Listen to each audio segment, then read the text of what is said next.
जय हिंद दोस्तों, आप सभी लोगों का हमारे इस YouTube चैनल में बहुत बहुत स्वागत है। मैं पीयूष कुमार आप सभी लोगों का हृदय से स्वागत करता हूं और आज जो मैं टॉपिक आपके लिए लेके आया हूं, ये टॉपिक आपको बहुत लाभ देने वाला है, क्योंकि ये टॉपिक न केवल हिंदी से संबंधित प्रश्न पत्रों में आते हैं, बल्कि यह जीके में भी इसके प्रश्न पूछे जा सकते हैं। तो इस टॉपिक को इग्नोर मत कीजिएगा। इस टॉपिक का जो ये वीडियो है ये पूरा देखिएगा। मैं आपके लिए ये छोटा छोटा वीडियो लेके आता हूं ताकि आपके टॉपिक का जो कॉन्सेप्ट हो एकदम क्लियर हो सके, आप आराम से पढ़ सके, आपको बोरियत ना महसूस हो। मेरा ये इसलिए मैं छोटे छोटे वीडियो आपको प्रोवाइड कराता हूं। तो आज जो मैं टॉपिक आपके सामने लेके आया हूं, यह टॉपिक आपको किसी भी परीक्षा में जिसमें हिंदी आते हो या हिंदी नहीं आते हो, किसी भी परीक्षा में आपको इससे जुड़े हुए प्रश्न मिल जाएंगे और मिलते ही हैं। और हिंदी अगर जिस परीक्षा में आते हो तो उस परीक्षा में इससे प्रश्न बनना 100% सिद्ध होगा। इस पे प्रश्न बनता ही बनता है। इसीलिए ये जो महत्वपूर्ण टॉपिक मैं आपके लिए लेके आया हूं, इसको पूरा देखिए और इसको देखने मात्र से ही आपके दिमाग में ये जो टॉपिक है वो सेट हो जाएगा। तो जिस टॉपिक की मैं बात कर रहा हूं उस टॉपिक का नाम है हिंदी साहित्य का इतिहास, या हिंदी का इतिहास भी कह सकते हैं। उसको क्या कह सकते हैं? हिंदी का इतिहास। हिंदी का इतिहास।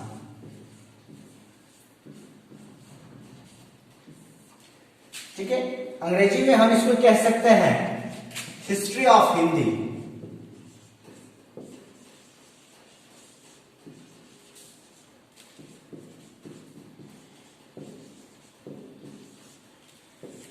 आज हम लोग हिंदी के इतिहास के बारे में जानते हैं। जैसा कि आप सभी लोग जानते हैं, दुनिया में कोई भी भाषा, उसका एक अपना अतीत है, उसका एक अपना इतिहास है, जिससे उसकी उत्पत्ति का, उसके उद्गम होने का हमें पता चलता है। उसी प्रकार हिंदी का अपना एक इतिहास है। प्राचीन भारतीय भाषाओं में, जिसमें संस्कृत, पाली, प्राकृतिक, अपभ्रंश, इन भाषाओं में कहीं भी हिंदी शब्द का उल्लेख नहीं है, यानी हिंदी शब्द नहीं मिलता है। हिंदी शब्द वस्तुतः ईरानियों की देन है। इसका कारण है कि फारसी में स को ह ध्वनि में बोला जाता है। फारसी में संस्कृत के स को ह ध्वनि में बोला जाता है, यानी जो संस्कृत का स होगा वो फारसी में ह बोला जाता है। जो संस्कृत का स होता है वो फारसी में ह बोला जाता है।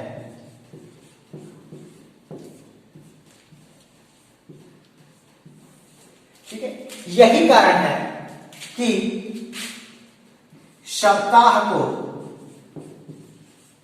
हफ्ता, असुर को अहुर, सिंधु को हिंदू आदि शब्द से बोला जाता है। यानी जो फारसी में ह शब्द है वो संस्कृत का स से ही है, यानी जो संस्कृत में स है वो फारसी में ह बोला जाता है। इसका एक और उदाहरण यह है कि हमारे पश्चिम में जो प्रसिद्ध, इतिहास प्रसिद्ध सिंधु नदी बहती है, उसको ईरान हिंद या हिंदू नदी कहते थे, हिंद या हिंदू नदी कहते थे। तो हम ये कह सकते हैं कि कहीं ना कहीं हिंदी शब्द का सबसे पहले अगर किसी ने उच्चारण किया है तो वो ईरानियों ने, यानी हिंदी शब्द वस्तुतः ईरानियों की ही देन है। ठीक है दोस्तों, मध्यकालीन अरबी तथा फारसी साहित्य में संस्कृत, पाली, प्राकृतिक, अपभ्रंश भारतीय भाषाओं के लिए जबाने हिंद शब्द का प्रयोग मिलता है। देखिए, ये भी बहुत इंपॉर्टेंट टॉपिक है। ये पूछ देता है कभी कभी कि मध्यकालीन अरबी तथा फारसी साहित्य में हिंदी के लिए किस भाषा का प्रयोग किया गया था या कौन सा शब्द का प्रयोग किया गया था? तो मैं आपको बता दूं कि मध्यकालीन अरबी तथा फारसी साहित्य में संस्कृत, पाली, प्राकृतिक, अपभ्रंश भारतीय भाषाओं के लिए जबाने हिंद शब्द का प्रयोग किया गया था। क्या किया गया था? जबाने हिंद शब्द। देखिए ये बहुत सारी परीक्षाओं में पूछा है, ये बहुत सारी परीक्षाओं में पूछा है कि मध्यकालीन अरबी तथा फारसी साहित्य में भारतीय भाषाओं को किस शब्द में उल्लेखित किया गया है? तो आपको बताना है कि उन्हें जबाने हिंद शब्द में उल्लेखित किया गया है, यानी हिंद में बोले जाने वाली जबान या भाषा। लगभग 1253 से 1325 ईस्वी के मध्य, 1253 ईस्वी से 1325 ईस्वी के मध्य गयासुद्दीन तुगलक के बेटे के लिए, उसको हिंदी की शिक्षा देने के लिए अमीर खुसरो ने एक पुस्तक की रचना की थी जिसका नाम था खालिक बारी।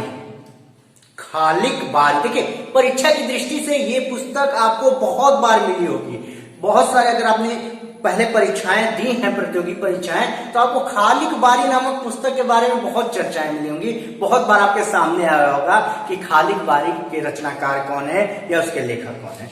तो मैं आपको बताना चाहता हूं कि जो खालिक बारी है ये गयासुद्दीन तुगलक के बेटे के लिए अमीर खुसरो ने तैयार किया था, उसको हिंदी की शिक्षा देने के लिए।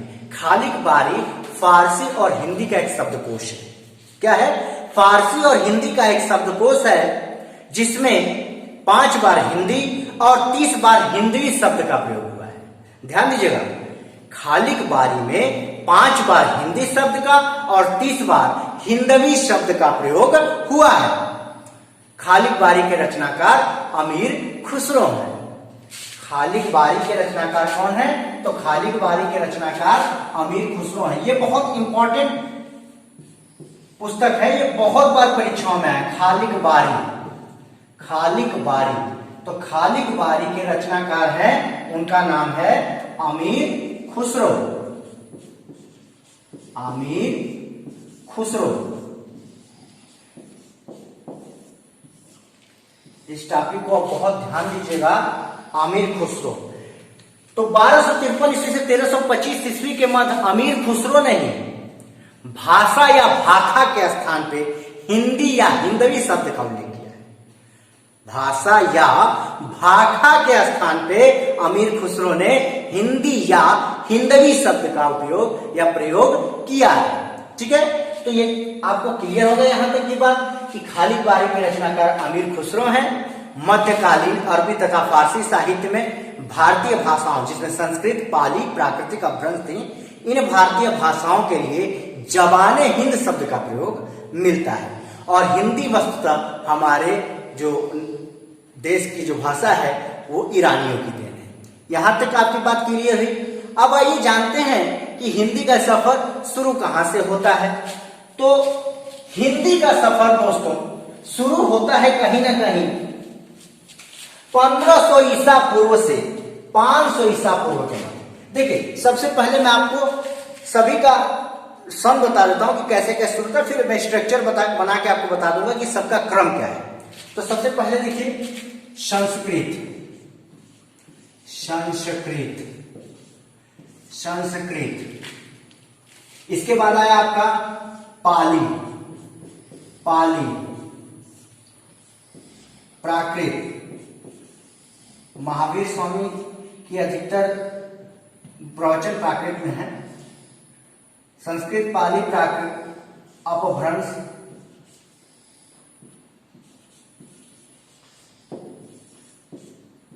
उसके बाद हिंदी।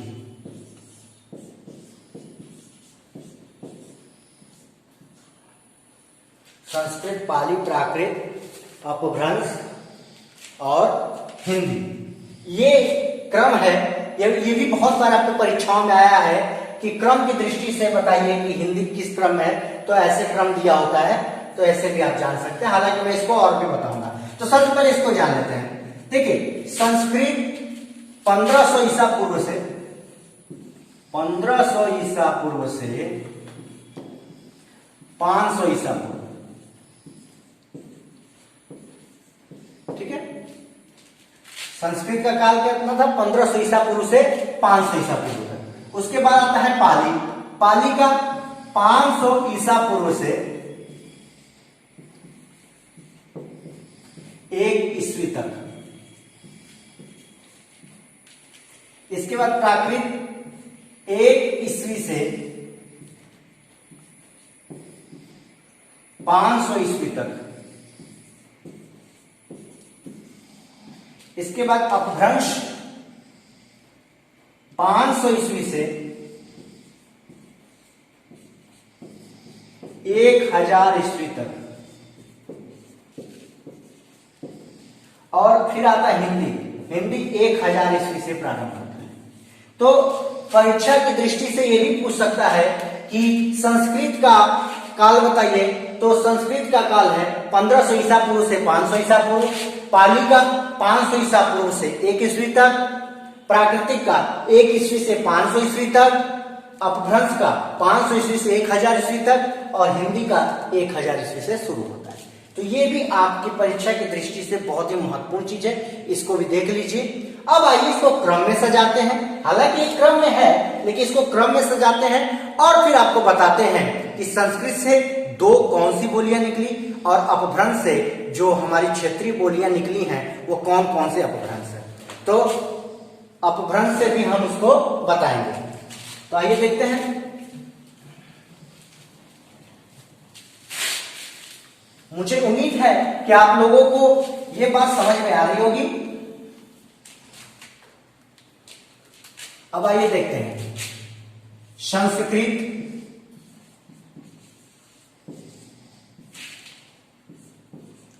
पाली,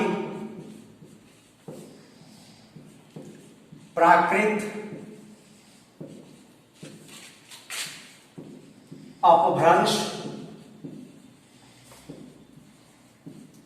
और फिर हिंदी।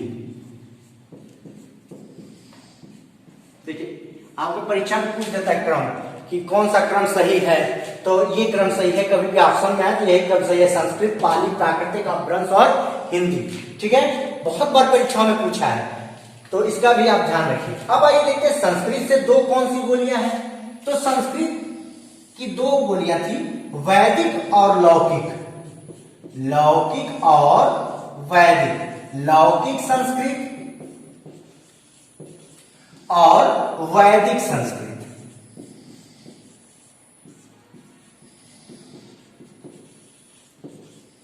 अब लौकिक संस्कृत क्या थी? लौकिक संस्कृत यानी जो शिक्षा के लिए प्रयोग की जाने वाली भाषा थी संस्कृत में, उसे वैदिक संस्कृत कहते थे, और जो आम बोलचाल में प्रयोग किए जाने वाली भाषा थी उसे लौकिक संस्कृत कहते थे। यानी लौकिक संस्कृत आम बोलचाल में प्रयोग की जाती थी और वैदिक संस्कृत शिक्षा के लिए प्रयोग की जाती थी। ठीक है, अब अपभ्रंश देखते हैं कि अपभ्रंश से कितने अपभ्रंश निकलते हैं, तो उसको भी जान लेते हैं। तो आइए, अपभ्रंश जितनी भी हमारी क्षेत्रीय बोलियां हैं ये सब अपभ्रंश से ही निकली हुई है। तो इस बात का ध्यान दीजिएगा कि ये भी बहुत इंपॉर्टेंट टॉपिक है। सौरसेनी अपभ्रंश, सौरसेनी अपभ्रंश, पैशाची अपभ्रंश, इसके बाद आपका आता है ब्रांचर अपभ्रंश, मागधी अपभ्रंश,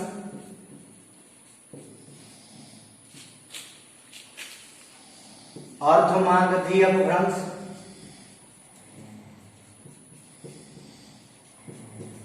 और महाराष्ट्रीय अपभ्रंश।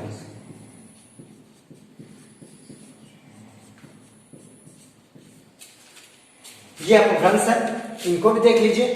सौरसेनी अपभ्रंश, पैशाची अपभ्रंश, ब्रांचर अपभ्रंश, मागधी अपभ्रंश, अर्धमागधी अपभ्रंश और महाराष्ट्रीय अपभ्रंश। ठीक है। अब इसके बारे में भी मैं आपको बताऊंगा कि सौर सेनी से कौन कौन सी बोलियां निकलती हैं। तो सौर सेनी से आपका निकलता है पश्चिमी हिंदी, पहाड़ी, गुजराती और राजस्थानी। ठीक है, ये अभी मैं इसको भी ड्रा करके आपको दिखाऊंगा।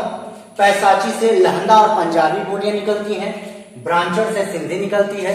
मागधी से बिहारी, बांग्ला, उड़िया और असमिया निकलती हैं। अर्धमागधी से पूर्वी हिंदी, जिसमें छत्तीसगढ़ी, बघेली निकलती है। उसके बाद महाराष्ट्री से मराठी भाषा बोली या भाषा निकलती है। तो ये जो टॉपिक है, इस टॉपिक को आप पूरा ध्यान से देख लीजिए। इस टॉपिक से आपके ये मान के चलिए कि कम से कम 2 से 3 नंबर तक के प्रश्न आपके बन जाते हैं। 2 से 3 नंबर तक के इसमें से ही आपके प्रश्न बन जाते हैं। तो इस टॉपिक को आप ध्यान से देखिए। अब हम लोग बात करेंगे कि सौर सेनी से कौन कौन सी बोली निकली, पैसाची से कौन कौन सी बोली निकली, ब्रांचर से कौन कौन सी बोली निकली, मागधी से कौन सी, अर्धमागधी से कौन सी और महाराष्ट्री से कौन सी। ठीक है, तो आइए देखते हैं। अब देखिए, अपभ्रंश से जितने अपभ्रंश निकले हैं, सौर सेनी, अपभ्रंश, पैसाची, ब्रांचर, मागधी, अर्धमागधी, महाराष्ट्री, इनसे जो भाषाएं निकली हैं उनके बारे में हम चर्चा करेंगे। जैसे देखिए, सौर सेनी अपभ्रंश, जैसे कि मैं पहले भी बता चुका हूं, ड्राइंग बनाने से पहले भी मैंने आपको ये चार्ट बनाने से पहले ही बता दिया था कि कौन से अपभ्रंश से कौन कौन सी भाषाएं निकलेगी। लेकिन फिर आप एक बार देख लीजिए इसको कि सौर सेनी अपभ्रंश से पश्चिमी हिंदी, राजस्थानी, गुजराती, पहाड़ी। मैं इसके बारे में भी चर्चा करूंगा कि ये कहाँ बोली जाती हैं, इनकी कितनी बोलियां हैं। और तो अभी फिलहाल इतना ही देखिए, फिर आगे चलते हैं। अब देखिए, लहंदा पंजाबी, ये पैसाची अपभ्रंश निकले। तो यदि परीक्षा में आपसे पूछ देता है कि भैया सौर सेनी अपभ्रंश से कौन सी बोली निकली है या कौन सी भाषा निकली है, तो आप बता सकते हो कि सौर सेनी अपभ्रंश से पश्चिमी हिंदी, राजस्थानी, गुजराती, पहाड़ी, पैसाची से लहंदा पंजाबी, ब्रांचर से सिंधी, मागधी से बिहारी, बांग्ला, असमिया, उड़िया। ठीक है, अर्धमागधी से पूर्वी हिंदी, पूर्वी हिंदी के अंतर्गत अवधी, बघेली और छत्तीसगढ़ी आती है। और महाराष्ट्रीय अपभ्रंश से मराठी भाषा का उद्गम हुआ है। ठीक है, तो इससे आपके भी बहुत सारे नंबर भी बनते हैं, इससे भी आपके प्रश्न बनते हैं। पूछ देता है कि बताइए मागधी अपभ्रंश की 2 भाषाओं के बारे में बता दीजिए या 2 बोलियों के बारे में बता दीजिए। तो मागधी अपभ्रंश से बिहारी, बंगला, असमिया, उड़िया, है ना, ऑप्शन में आपको दे देता है। या पूछ देता है कि पैसाची अपभ्रंश, 4 ऑप्शन दिए होते, पैसाची अपभ्रंश का उदाहरण कौन सा है, तो पैसाची अपभ्रंश में लहंदा या पंजाबी होगा। तो इससे अपभ्रंश से आपके जो प्रश्न बनने चाहिए वो इसमें से ही बनेंगे, यानी इसके अंदर से ही आपके प्रश्न बनेंगे। अगर इसको पढ़ लिए, आप अच्छा से देख लिए, याद कर लिए, तो आपको इसमें से अपभ्रंश के अंतर्गत बनने वाले जो प्रश्न होंगे वो आसानी से आप क्रैक कर जाएंगे। अब हम लोग नेक्स्ट सेशन में क्या बात करेंगे, नेक्स्ट सेशन जो हमारा होगा उसमें हम इन भाषाओं की बोलियों के बारे में चर्चा करेंगे, बोलियों का वर्गीकरण करेंगे और ये आपको मैं बताऊंगा कि कहां कहां ये बोली जाती है और इनकी बोलियां क्या क्या है और कहां कहां बोली जाती हैं। ठीक है, तो बोलियों के वर्गीकरण के बारे में हम लोग नेक्स्ट सेशन में पढ़ेंगे। अभी इस सेशन में यही तक मैं आपको देता हूं, यहां तक आप कंठस्थ कर लीजिए। आपको किसी प्रतियोगी परीक्षा में, जहां तक मैं आज हिंदी का इतिहास मैंने आपको पढ़ाया है, मैंने जितना आपको पढ़ाया है वो सारे कहीं ना कहीं आपकी परीक्षा में पूछे जाते हैं। और ये सेशन जब खत्म हो जाएगा, जब मेरा हिंदी का इतिहास का जो सेशन खत्म हो जाएगा, तो मैं आपको उसके ऊपर बहुत सारे प्रश्न लेकर आऊंगा और उसे भी सॉल्व कराऊंगा और वो आप आसानी से सॉल्व भी कर लेंगे यदि मेरे सेशन को कंटिन्यू करेंगे। ठीक है दोस्तों, तो यदि आपको अच्छा लगा हो वीडियो, यदि आपको लगा हो कि हिंदी के इतिहास में आज मैंने कुछ सीखा, तो चैनल को सब्सक्राइब जरूर कीजिएगा अगर आप नए हैं तो, और लाइक कीजिएगा और अपने दोस्तों को भी शेयर कीजिएगा, ताकि वो भी अगर कोई प्रतियोगी परीक्षा दे रहे हों या देने वाले हों तो उनको भी इसका लाभ प्राप्त हो सके।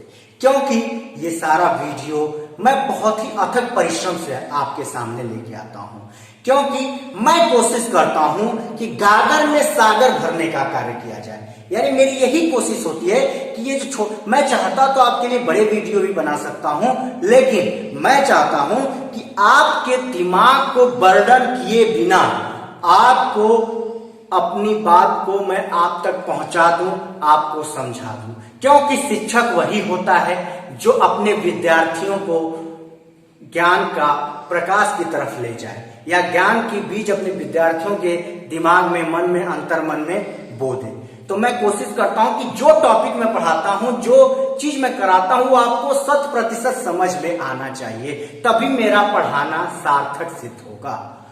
यदि आपको अच्छा लगा हो एक सेशन तो लाइक जरूर कीजिएगा और अपने दोस्तों को शेयर कीजिए, और यदि नए हैं तो सब्सक्राइब कीजिए। अगले सेशन में हम लोग बोलियों के वर्गीकरण के बारे में पढ़ेंगे और हिंदी में जो संविधान में हिंदी का स्थान कहाँ है उसके बारे में जानेंगे। तो अगला सेशन भी बहुत महत्वपूर्ण होने वाला है, उस सेशन को तो जरूर देखिएगा, क्योंकि अभी हम लोग 25% किए हैं, अभी 75% करना बाकी है। तो आइए आज हम लोग ये ठान लें कि हिंदी में हमको किसी भी प्रश्न पत्र में डरने की जरूरत नहीं है। हमें हिंदी से संबंधित जो भी प्रश्न पत्र हैं उसको क्रैक कर जाना है, उसमें सफल हो जाना है। जय हिंद दोस्तों।